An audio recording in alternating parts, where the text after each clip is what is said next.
What then? Verse 15. What then? Are we to sin?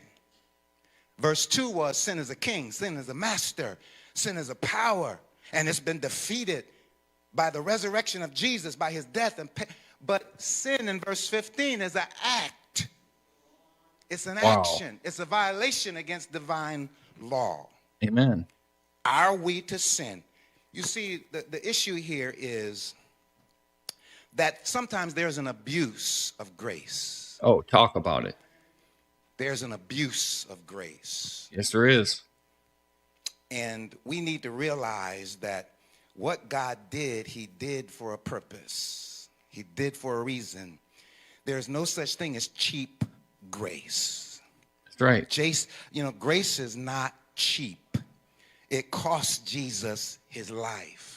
He Amen. suffered and he dealt with the pain. Amen. And the Creator became among his creatures and lived and condescended and became one of us without sin. Amen. But then paid the price, died and was buried, rose again and ascended.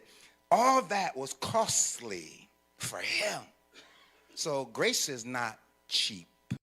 And I believe the reason why we treat grace like it's cheap, because we're not the ones who paid the price.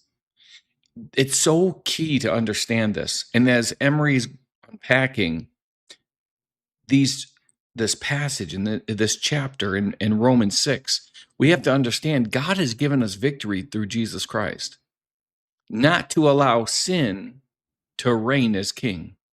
Sin is still an issue, because in order for sin not to be an issue in our lives, the moment we got saved, we would have been put to death. So it's amazing what God did for us and how now we should live out our Christian lives. Let's just remember that. So we are not to abuse grace. And that's what we're seeing here in verse 15. What then?